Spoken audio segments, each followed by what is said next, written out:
Cette série est propulsée par Kaleido, qui accompagne les familles dans l'épargne-études depuis 1964. Peux-tu faire ton lit? Je vais te donner une surprise. Rapporte-moi un beau 80, là, puis on va aller au restaurant. Qui a jamais fait ça? On veut récompenser nos enfants pour les motiver à avancer. Mais en même temps, est-ce qu'on crée là des attentes qui deviennent des dus? D'un autre côté, il y a toute la question de l'argent de poche. Qui nous paye, nous, pour sortir les poubelles ou faire notre lit? Mais en même temps, on veut leur apprendre à gérer l'argent. Et où la limite entre responsabilité et transaction? On veut les guider, mais pas non plus en faire des enfants pourri gâtés. C'est vraiment pas simple de s'y retrouver. Alors, je tends mon micro à deux expertes, soit Laetitia Adam, qui est coach familial et hypnologue. Elle propose un accompagnement personnalisé basé sur les besoins uniques de chaque famille depuis près de 20 ans.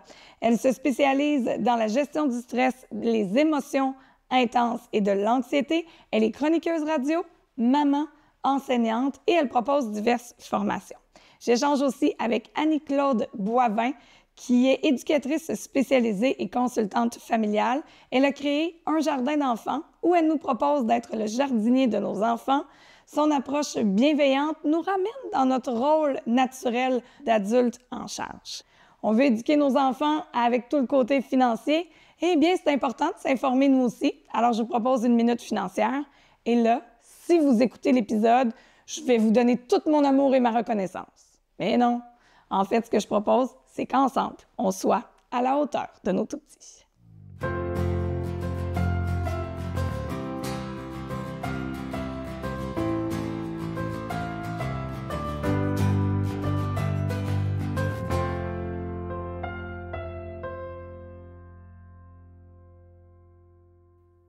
Bonjour, mesdames. Bonjour. Aujourd'hui, j'ai un sujet qui, j'ai l'impression, va soulever les passions. Récompenses, cadeaux, gâteries. Je vois l'âne et la carotte là, pour tenter de motiver nos enfants. On le sait nous-mêmes, on le dit des fois. J'ai eu une grosse semaine, j'ai envie de me gâter. Adulte, la gâterie est variable. Des fois, on va faire un achat, prendre un verre de vin, aller faire du sport, aller au restaurant, bref. Là, je vous lance deux pistes. Ultimement, est-ce que la récompense, c'est bien? Je pense que ça, ce sera la question auquel on va répondre dans l'épisode. Mais à court terme, si nous, on a besoin des fois là, de juste décompresser puis se gâter, nos enfants, est-ce qu'ils ont besoin de ça aussi? Moi, je pense que oui. Ça dépend du contexte. Ça dépend pourquoi on offre la récompense. Moi, j'aime beaucoup redonner la question à mon enfant puis de lui montrer, je veux que tu fasses quelque chose pour toi, que toi, tu as le sentiment de fierté. Puis ça, c'est la récompense ultime, là. Tu sais, de savoir que tu as mis ça comme effort, puis que tu as travaillé pour te pratiquer à, je sais pas, moi, faire du vélo. Puis là, tu y arrives, tu fais du 2 roues, combien tu vas être fier de toi. Mais j'ai pas besoin de t'acheter un Kinder Surprise, là. Surprise à la fin, là. Ta fierté va... Wow! Mais est-ce que ça se peut que ce soit des fois trop flou pour l'enfant pour qu'il comprenne? Tu sais, je donne l'exemple de, mettons, tu t'es exercé pour ton concert de piano. Tu t'exerces pour ton concert de piano, tu vas au concert de piano, que ça se passe bien ou pas bien, là, dans le sens où tu as accompli l'effort, tu obtiens le Coco Kinder, un chocolat, un jouet, peu importe. Pour lui, c'est clair, c'est égal, jouet, chocolat, tata. Mais la fierté, l'accomplissement, tant que tu l'as pas fait une fois, tu sais pas c'est quoi. Mais je pense qu'il faut leur apprendre. Tu sais, si on nourrit tout le temps avec des surprises, l'enfant, il associe un effort ou une activité X, Y, Z à « je vais avoir une surprise ». Je m'en vais au magasin avec maman faire l'épicerie, c'est sûr que j'ai une surprise. Alors, si j'écoute bien, j'ai une surprise. Oui, tu sais, on veut pas associer. En tout cas, moi, personnellement, je veux pas associer ça à ça, puis c'est pas ça que j'ai enseigné non plus à mes enfants. On va à l'épicerie, OK, la surprise, c'était pas ça que je nommais, c'est que toi, ta responsabilité, c'est que tu vas pouvoir mettre telle chose dans le panier, toi, tu vas gérer ci, toi, tu vas gérer ça. Tu vas choisir les céréales ou la sorte de yogourt. Tu pourras choisir entre ça ou ça comme céréales ou ça comme biscuit. Ou on a une boîte de biscuits, vous allez pouvoir la choisir. C'était pas nommé ça va être la surprise. Non, je comprends. C'est pas un mot que j'utilisais comme dans le quotidien. Okay. C'était plus de démontrer que on va avoir du plaisir. Ça va être cool, on va faire l'épicerie, puis toi, tu vas pouvoir faire telle chose, toi, tu vas avoir telle responsabilité. C'est nourrir cette excitation-là. Ah, plus que l'ultime finalité. Oui, parce que souvent, ce qu'il va avoir aussi derrière, c'est que l'enfant va voir tous les endroits où il s'est trompé. Les fameux tableaux de récompense là, à l'école. Bien, l'enfant, il va avoir un vert, mettons 5 verts, un rouge. C'est pas le vert qui va retenir l'enfant, c'est les rouges. Parce que ça, c'est marquant, c'est flagrant, tu t'es trompé. Tandis que là, ben, c'est nourri par l'excitation. Puis oui, on va faire ça, puis là, regarde, ça peut donner ça. Puis là, c'est ça, en tout cas, moi, personnellement, que j'aime nourrir chez les enfants. Ouais. Et l'accomplissement de. Puis là, à la fin, ben oui, si, mettons, je sais pas, le concert, tu t'es pratiqué toute l'année ou pendant une période, puis à la fin, hey, pour te féliciter, on va aller manger au resto tout le monde ensemble. Et tu vas avoir fourni, par exemple, toute l'année ces efforts-là. Tu vas avoir créé cette fierté-là. C'est ça qu'on va aller récompenser à la fin, nourrir. Plus que de toujours nommer, bien, je vais t'acheter une surprise. Si tu fais bien ça, là, je t'achète une surprise. Ouais. Là, mais si je fais pas bien ça durant la journée puis que je me trompe, ben non, tu Pas de vois, surprise. t'as pas de surprise, t'as pas fait bien ça, t'as fait une crise encore. Mais non, désolé, pas de surprise. Fait que moi, c'est pas ça que j'aime nourrir. Moi, c'est l'excitation, la fierté que lui va avoir ou elle. Puis ensuite, à la toute fin, ben oui, on peut récompenser. Puis c'est pas obligé d'être une sortie non plus. Ça peut être, hey, on va aller faire nos activités préférées, on va aller faire une randonnée de vélo, puis on fait un gros pique-nique, puis on pourrait faire notre gâteau. Puis là, moi, je trouve, wow! Donc, de ce que je comprends pour toi, la récompense, si on regarde le mot dans l'absolu, c'est pas mal. Ça dépend de la façon dont on l'amène et ça ne doit pas non plus être un automatisme que toute action ou tout geste posé donnera, boum, une récompense. Oui, parce que souvent, ça va être récompense ou je t'enlève quelque chose. Exact. Tu sais, dans beaucoup de familles, ce que j'entends, c'est que c'est ça. Si tu fais pas ça, ben tu l'auras pas. Oui. Puis là, ben ouais, mais ça se peut que je manque encore un peu de capacité, je manque encore un peu d'habileté. Fait que je vais me tromper. OK? Mais fait que là, si on fait juste miroiter la surprise, ben, l'enfant, il a de la difficulté là, à passer les étapes supplémentaires puis à aller développer sa confiance, ses capacités pour se rendre. Quand je suis dans la récompense pour un enfant, là où je mettrais un bémol, puis où je suis comme oui, mais. OK? Le mais, c'est quand ça vient avec une menace. Quand la récompense devient un levier pour que l'enfant fasse quelque chose. Quand la récompense a pour objectif de façonner le comportement de mon enfant dans un objectif bien précis. Là, je dirais non. Là, je dirais que ça n'a pas sa place. Okay. Est-ce que je... Ben oui, c'est clair, mais j'aimerais ça que tu nous donnes un exemple quand même pour être sûr qu'on a bien compris. OK, ben tu as vraiment de la misère à, je sais pas moi, à faire tes devoirs ou, tiens, à vider ta boîte à lunch. Je te demande à tous les soirs d'arriver de l'école, c'est pas compliqué, je veux que tu vides ta boîte à lunch. Quand tu vas avoir vidé ta boîte à lunch, tu vas avoir telle affaire. L'objectif n'a pas de soutenir l'enfant à juste prendre part à la vie commune puis à faire comme ça me tente vraiment pas de le faire, mais il faut que je le fasse pareil. Mais il y a un anan au bout. Puis là, si tu le fais pas, tu n'auras pas ta récompense. Et je tiens à dire que la majorité des parents, puis c'est pas pour leur taper sa tête, c'est parce qu'on a toute une certaine limite, ont de la difficulté à tenir ça. Fait qu'au bout du compte, puis là, je dis pas que c'est bon de tenir ou de pas tenir, je dis juste que la récompense, particulièrement, n'a pas sa place, OK? Parce que justement, c'est comme, ben, je vais faire ça pour avoir ça. Moi, je veux que mon fils le fasse, non pas pour me faire plaisir, non pas pour avoir une récompense, mais parce qu'il contribue au bien-être familial. Oui. Fait que c'est là où je veux, dire que la récompense n'a pas particulièrement sa place. Ouais. Mais en même temps, quand tu es jeune, à 5, 6, 7, 8, 9 même, contribuer au bon fonctionnement de ta famille, c'est pas nécessairement ton objectif de vie quand tu te lèves le matin, on va se dire. C'est bon ce que tu dis. Oui, ça dépend comment tu l'amènes. Ah? Moi, je l'amenais comme, je travaillais avec l'équipe. On est comme, chez nous, ils jouaient tout au basket. On était une équipe de basket. Dans une équipe de basket, vous avez chacun votre rôle. Là. Bien, on contribue tout le monde en ayant chacun notre rôle, notre place, puis on s'entraide. Puis quand on s'entraide, bien, on est une équipe, on est unis, ça va plus vite. Donc, tu sais, on peut faire plus de choses, on peut plus d'activités, plus de moments de connexion.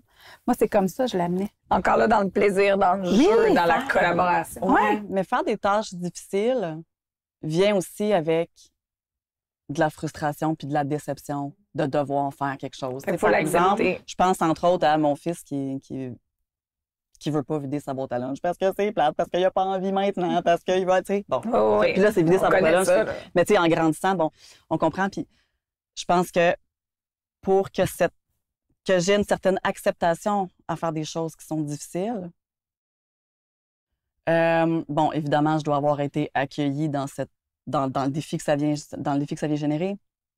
Mais aussi, je dois pas nécessairement avoir été façonnée par des récompenses, mais plus par le fait que grandir, c'est difficile. Ça implique des responsabilités. Grandir, là, Oui. c'est ça, tu sais. Je vais pas demander à un enfant de 2 ans Mais non. la même chose que je vais demander à mon fils Ça vient de avec des 7, 8 ans. privilèges. Ben oui, aussi. ça vient avec des privilèges, mais ça vient aussi avec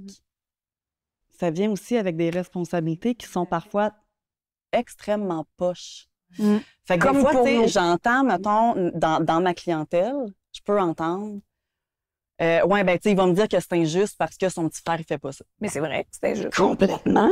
Ben oui. Puis en fait, c'est normal, mais c'est même une forme de jalousie parce que c'est tout à fait sain, là, comme jalousie. C'est une forme de jalousie parce que lui, il est tout petit puis il a pas besoin de faire ça. Puis moi Ouais. aussi, j'aimerais ça pas avoir besoin de faire ça. C'est de lui nommer. C'est ça. correct. Ben Puis oui. mais grandir. Puis combien de fois je me suis assise à côté de mes enfants puis de faire comme c'est tellement difficile de grandir. On a tous hâte de grandir, mais il y a des choses qui sont difficiles comme devoir, par exemple, vider sa boîte à lunch ou devoir faire certaines choses ou devoir, je sais pas moi, prendre soin de ta petite sœur parce que je pars ou tu sais, bon, c'est tough. Ouais. C'est pas évident. Ouais. Mais ça vient avec. Mais quand tu dis ça, il faut quand même tenir. J'aime pas l'expression de tenir son bout, mais disons qu'on demande de vider la boîte à lunch. Oui. C'est la routine, OK? Tu arrives, tu déposes ton sac, tu vides ta boîte à lunch, ça va être fait, ça va être réglé, tu fais d'autres Ouais. choses. Il fait de l'opposition passive en disant je ne la viderai pas, ma boîte à lunch. Oui. On va l'accompagner. Ou tu sais, tant que aussi longtemps que ta boîte à lunch n'est pas faite, mais c'est plate parce que là, toi, tu avais envie d'aller jouer dehors avec Ouais. tes amis. Moi, je sais que tu aimes ça, aller jouer dehors avec tes amis. Regarde, on le fait ensemble, ça va aller vite. Généralement, il y a un besoin de connexion Ouais. aussi qui est là. Mais tu sais, on le fait ensemble, mettons, au début, là, mais tu sais, je veux dire, à un moment donné. À un moment donné, S'il le fait au pas, début, est-ce qu'il oui. peut quand même avoir une conséquence de dire, ben écoute, je compte. Ou, au lieu de la conséquence, on lui donne le choix. Tu as le choix entre vider ta boîte à lunch ou, si tu la vides pas, ben là, tu iras pas jouer dehors. Tu sais, comprenez-vous? Je sais pas comment bien il y a m'exprimer. pas, ouais, je comprends Tu sais, ce dans que tu le veux sens, dire. il Ben, faut en mener fait, ta il y a une vie. limite, il y a un cadre. OK. C'est ça que Oui, tu peux nommer, ouais. en fait. Puis c'est- Puis je veux savoir les bons mots pour le nommer à l'enfant. Ben, en tu sais. fait, on n'a pas nécessairement de mots, mais ce qu'on veut, c'est que, tu sais, le cadre Ouais. est que quand on arrive, on vide la boîte à lunch. Oui. Pourquoi que j'ai imposé ce cadre-là? Parce que je sais qu'une fois que tu es parti jouer avec tes amis, Ben non, ça te tente plus. c'est T'es terminé. rendu au soir, mais ça pue, Exact, c'est tout mouillé, exactement. puis- Fait que il y a une raison quand même derrière ça. Est-ce Ouais. que je vais être obligée d'expliquer toute cette raison-là? Non. Moi, je veux juste me grounder dans cette raison-là. Ouais. Puis quand que je vais demander à mon enfant de le faire, j'ai même pas besoin de lui offrir des choix. C'est quand on arrive, on vide la boîte à lunch. Tant et aussi longtemps que la boîte à lunch n'est pas vidée, Il n'y a on rien n'ira d'autre pas jouer. possible. Exact. Il y a Moi, rien j'aime d'autre les, possible. les deux mots, lorsque ou quand. Tu l'as nommé quand tu vas avoir vidé ta boîte à lunch, tu vas pouvoir aller jouer dehors. Lorsque tu auras vidé ta boîte à C'est lunch. ça, fait que, tu sais, c'est le cadre, puis C'est tout. oui, c'est tout. tu sais, je Arrêtons de t'offre se pas casser la choix. tête. c'est Non, je ça, t'offre pas de choix c'est- parce que si je commence à rentrer dans les choix, Ben là, après ça ça, il y a finit cette C'est parce que espèce de... sinon, je trouvais que des fois, ça peut être pernicieux avec toute la bienveillance, puis je sais que c'est dans vos approches aussi, puis tu sais, moi, j'y crois, c'est pas ça, mais ça peut devenir pernicieux de je veux pas qu'il y ait de conséquences, donc ben tu veux pas le faire, on le fera plus tard, puis c'est pas ça. Donc, c'est de dire, écoute, on le fait, et lorsque ce sera fait, il y aura autre chose, mais là, on tient. Mais c'est pas une conséquence. Une conséquence, Si tu le fais pas, c'est comme si tu mettais ça sur la responsabilité d'un enfant puis tu l'as pas fait tout bad pour toi. Tandis que là, c'est comme, quand ça va être fait, ça, c'est juste une limite, c'est pas une conséquence. C'est ça. C'est de C'est un définir. cadre. Mm. Une conséquence, c'est si tu as fait quelque chose puis ou tu n'as pas fait quelque chose, tu auras telle affaire. OK. La conséquence vient souvent avec la menace. oui, mais c'est ça. Ça veut dire que la menace, c'est ce que dire, exemple, tu vides pas ta boîte à lunch, donc tu iras pas jouer avec ton ami. Exact. Non, on va l'amener positivement, par exemple. C'est ça. Tu sais, au lieu de dire justement, si tu ne vides pas ta boîte à lunch, le si, Ouais. Exact. Le ben là, style met la c'est menace. quand tu auras vidé ta boîte à Tu lunch, l'auras. tu vas OK. pouvoir jouer Je avec tes comprends. amis. Puis là, Mais- puis moi, je sais que, tu sais, on va nommer l'excitation Il faut s'exercer, je trouve, dans le sens que, Ah oui. entre vous puis moi, c'est un peu la même chose. Tant qu'il l'a pas fait, il n'ira pas jouer avec son ami. Sauf que, dans la façon de le présenter, dans le poids que ça donne, tout est là. Eh bien, la posture est différente. Exact. La posture est complètement différente. Quand je Exact. te dis un si, c'est comme si, là, ben oui, il y a ça, mais il y a aussi le fait que c'est de ta faute. C'est de ta faute. Tu sais, je veux dire. Tu l'as pas fait? Ouais, moi, je m'en débarrasse complètement.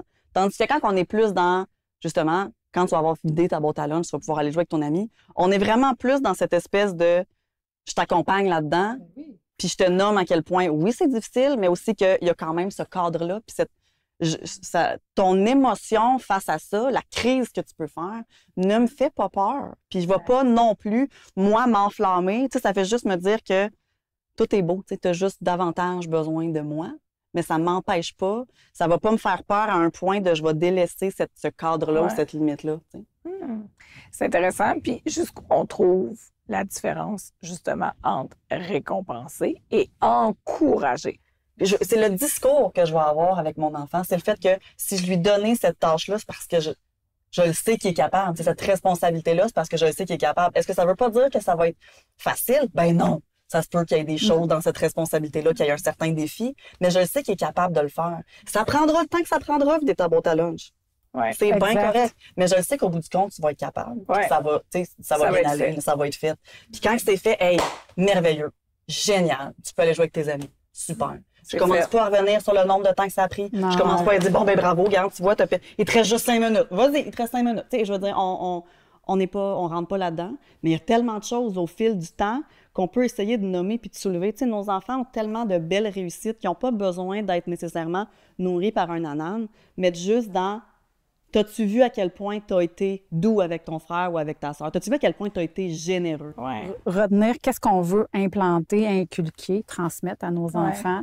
Puis moi, c'était venir nourrir mon discours de notre équipe. Moi, c'était ça, à la maison. Pour le hey, merci de ton aide, j'apprécie. Ouais. Puis, tu sais, peu importe dans tout ce qu'il fait, ben je vais le féliciter. Je suis fière de toi. Toi, es-tu fière de toi? Toujours retourner la question. Moi, souvent, oui.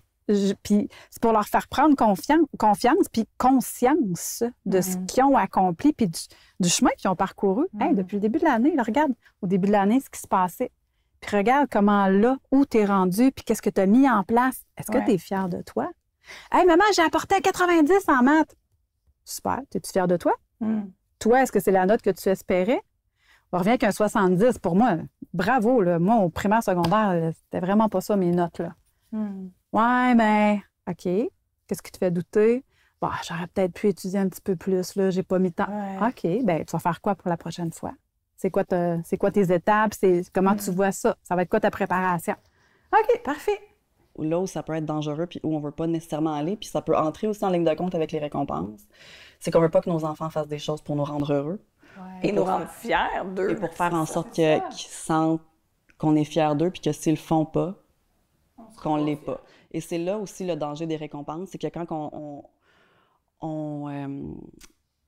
rend les choses de manière conditionnelle, donc on rend des surprises ou des récompenses de manière conditionnelle à un comportement, c'est là où ça devient dangereux parce que l'enfant sent que sa valeur ne tient qu'à ça, puis que c'est à ces moments-là qu'on est fier d'eux ou qu'on a de la reconnaissance pour. Puis c'est pas tant ça qu'on veut infuser à nos enfants, finalement. Là. On veut juste faire, écoute, un merci tellement, tu sais, pour... Moi, ça m'est vraiment utile, ou justement d'amener le fait que toi, t'es fière. Puis l'affaire que je dis des fois à mes enfants, c'est, tu sais, parce qu'à un moment donné, j'ai dit à mon fils que j'étais tellement fière de lui. Puis, tu sais, moi, je suis très émotive. Fait que, tu sais, souvent, je viens la larme facile. Fait que là, je suis comme... Ah! Puis il est comme, tu sais, maman, toi, quand tu me dis que t'es fière, on dirait que ça compte comme moins parce que t'es toujours fière. Tu comprends? Mais c'est intéressant comme réflexion. Je suis tout le temps, oh my God, tu sais, puis ça, je l'ai déjà dit, j'étais comme, tu sais, mon homme, moi, je vais toujours être fière de toi. Je veux dire, tu ferais n'importe quoi, puis ça viendrait jamais briser toute cette fierté-là. Non, ça viendrait jamais briser. Fait que, tu sais, le plus important pour moi, c'est pas tant que tu sentes que je suis fière de toi, parce que ça, il n'y a aucune chance que ça se brise. Je veux juste m'assurer que toi, tu sens que tu es fière de toi. Puis souvent, justement, pour différentes choses qu'il va avoir faites au quotidien, je vais le remercier, oui, mais je vais être comme dans cette espèce de toi, tu sais. Ouais. Hey, j'espère. Puis là, des fois, je le prends en riant, mais je suis comme, hey, là, j'espère que t'es fière de toi, là. Puis là, ils sont comme, ben, Ça oui, devient un peu. Oui, c'est ça. Mais ça m'amène à présenter la minute financière. Voici. On le sait, dans la vie, rien n'est gratuit. Et c'est la même chose pour les placements. Comment ça fonctionne? Effectivement, pour les placements, généralement, ce qu'on va payer, c'est ce qu'on appelle des honoraires de gestion. Ces honoraires-là sont constitués, dans le fond, d'un pourcentage qui va déduire à même les placements que vous faites dans le produit financier. À quoi servent ces frais-là? Bien, tout d'abord, ils vont servir à payer pour les conseils qui sont prodigués, par exemple, par votre conseiller financier. Ensuite, une partie des frais vont être utilisés, dans le fond, pour payer tout ce qui entoure l'administration de votre placement, c'est-à-dire les états de compte, le site Web, les feuillets fiscaux, par exemple.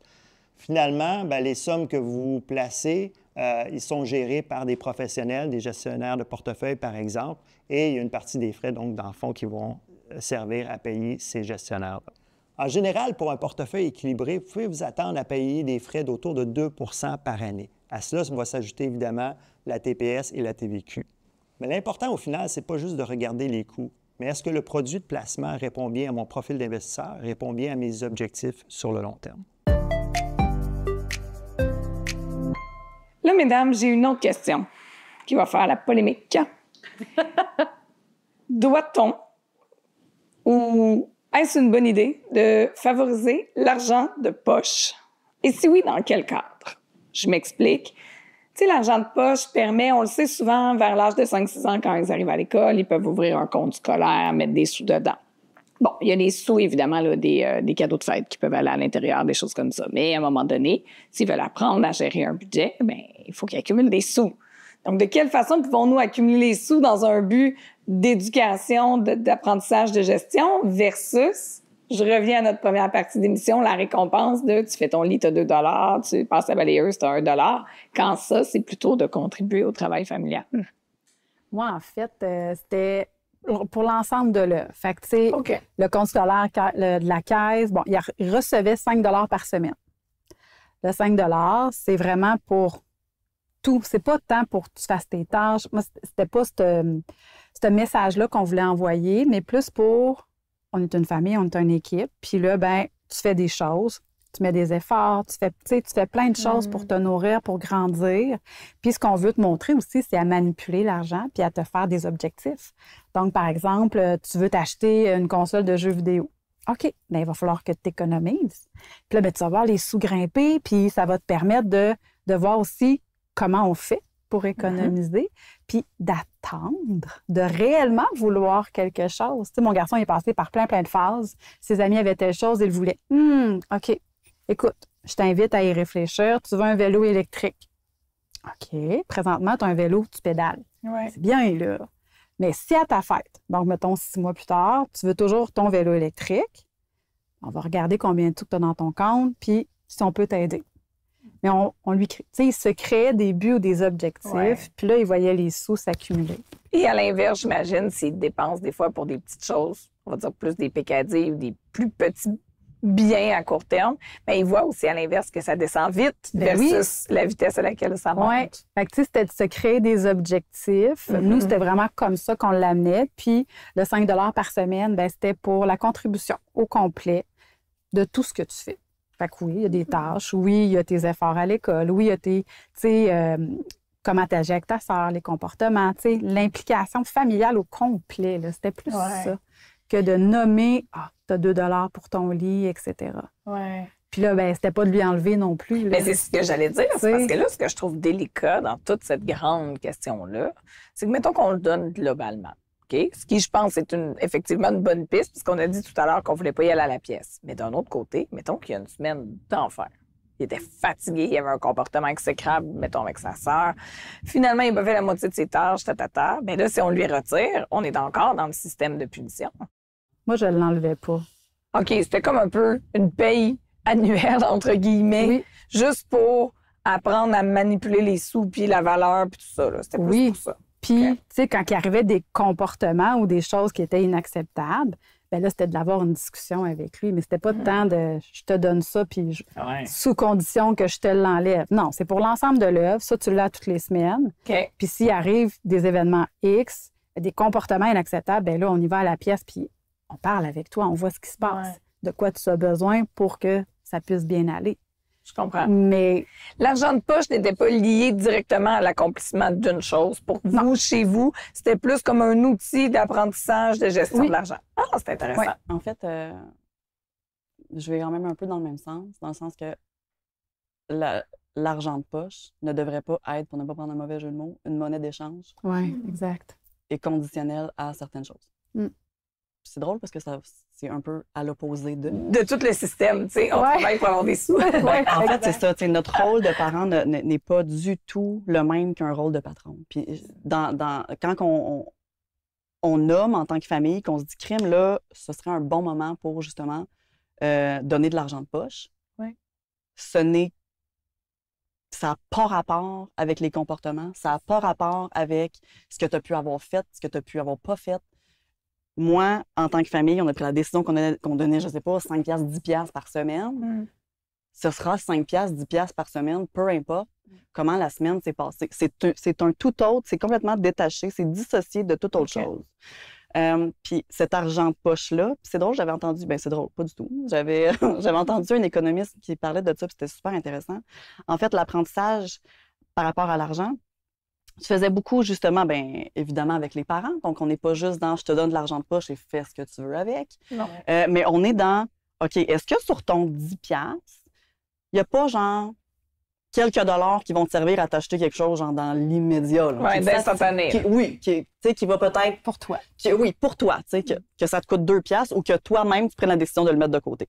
Mais il y a peut-être un 2-3 $ qui te sert à, si tu veux le brûler maintenant, tu peux. Le reste, par exemple, il y a un autre 2 ou 3 $ que tu mets de côté pour un projet quelconque ou quelque chose que tu veux t'acheter qui a une plus grande valeur. Puis il y a un autre 2-3 $ qui te sert à on ne sait pas quoi. Un peu comme les REER. Tu sais, quelque chose vraiment à long terme puis à bâtir quelque chose de plus gros. Ça, ce 2 $-là sur 10, on l'oublie. OK. Tu sais, fait que c'était un peu... L'objectif, c'est vraiment d'éduquer nos enfants de manière... En fait, d'éduquer la finance à nos enfants et non pas d'éduquer à... Quand tu fais quelque chose, tu as de l'argent. Puis là, j'entends certains parents qui sont comme « Ouais, mais c'est pas comme ça que ça fonctionne au travail. » Même si tu fais une mauvaise job, t'es quand même payé pour le temps que tu as passé au travail. Est-ce que ça se peut qu'ils te mettent dehors? Oui, ça se peut qu'ils te mettent dehors. Mais t'es quand même payé pour le temps que tu as passé à l'ouvrage, même si ouvrage n'est pas fait.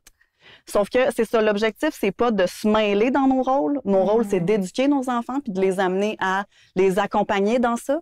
Puis après ça, quand ils vont devenir assez grands pour se trouver une job, on va leur expliquer que l'argent qu'ils vont ramasser, c'est en fonction des heures qu'ils vont avoir fait. Exact. Puis la qualité de leur travail va faire la qualité du travail. Conserver ou non le travail, évoluer, etc. C'est une évolution qui est vraiment...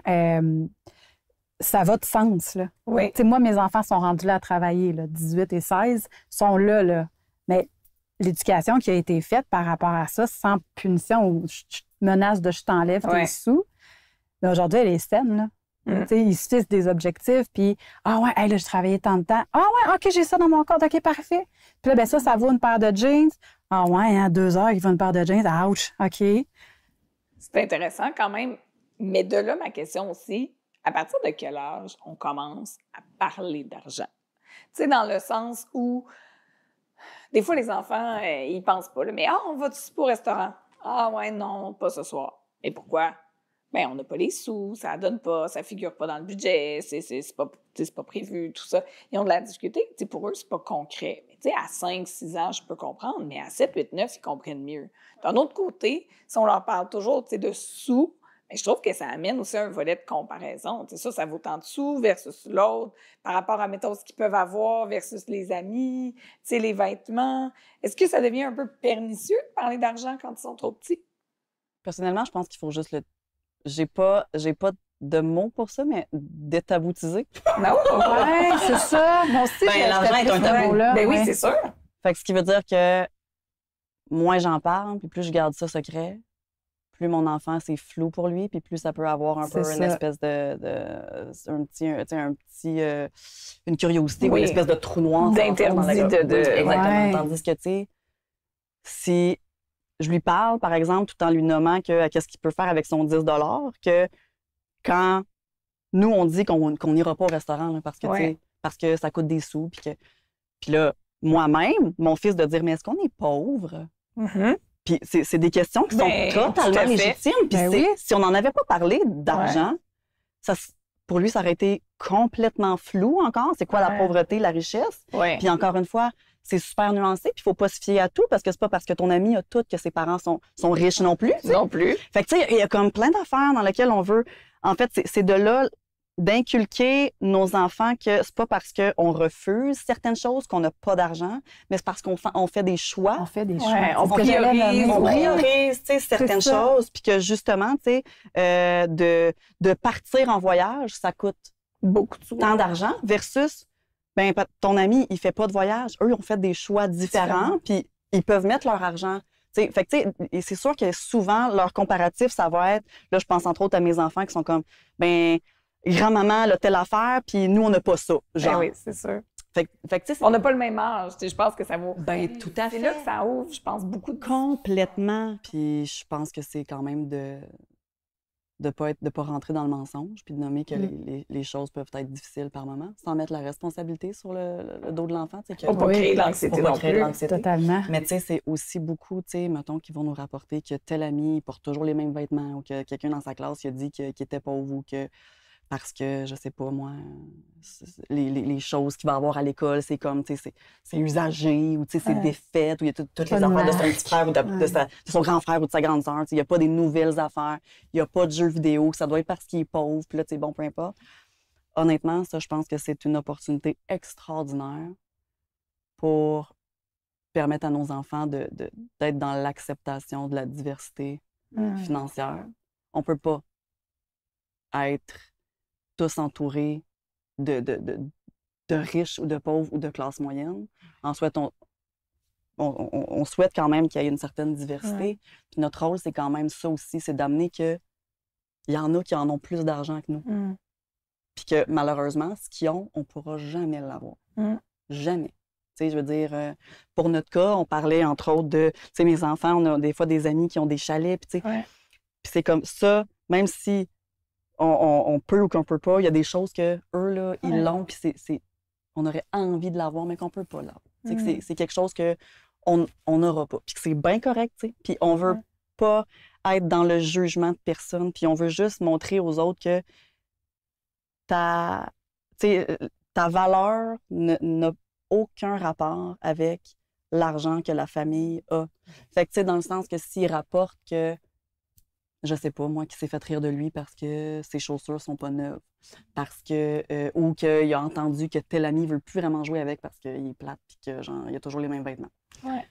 C'est à nous, en tant que parents, de faire en sorte que, tu sais, ces personnes-là ne sont pas des mauvaises personnes, ça fait pas d'eux des mauvais amis, ça fait pas d'eux des, tu sais, parce que sinon, il faudrait vraiment se taper sa tête beaucoup. Je veux dire. Fait que je pense que ça nous permet vraiment, en tant que parents, de pouvoir conscientiser nos enfants autant pour la situation dans laquelle on vit. Des fois, il y a des périodes, là, c'est pas toujours comme ça, il y a des périodes où on en arrache plus. Puis il y a d'autres périodes où, oh my God, enfin, je me sens vraiment mieux. Puis là, j'ai l'impression qu'on peut faire plus de sorties, puis là, l'année suivante, on en fait moins. Puis là, tu sais, fait que, tu sais, c'est pas linéaire. Puis ça permet vraiment à nos enfants de voir que, ben justement, c'est pas parce que tu es riche aujourd'hui que tu vas l'être non plus. C'est très... Ah non, il n'y a personne pour qui c'est... C'est ça, exact. Fait que c'est un peu cet échange-là, je pense, qu'on veut avoir avec nos enfants. On dirait que c'est un beau mot de la fin parce que c'est ce que je retiens de cet épisode-là. On récompense pas pour dire « tu vas faire ça, tu vas avoir une récompense », mais l'argent de poche, par exemple, ou la petite paye ou le montant d'argent, peu importe, peut devenir un beau prétexte pour éduquer, expliquer, avoir des conversations, aller plus loin. Puis rien ne dit pas qu'on ne pourra pas, par exemple, une fois qu'on aura encouragé, une fois qu'on aura remercié, bien dire, regarde, est-ce qu'on se fait plaisir, puis on va tout le monde au resto, ou est-ce qu'on s'achète un petit quelque chose, parce qu'on a le droit aussi à un moment donné. Le but, c'est pas que ce soit... Mais de ne pas l'associer directement à « tu fais ça pour ça, tu fais ça pour ça ». Ou à une réussite. Exact. Exact. Merci beaucoup. Merci. Merci.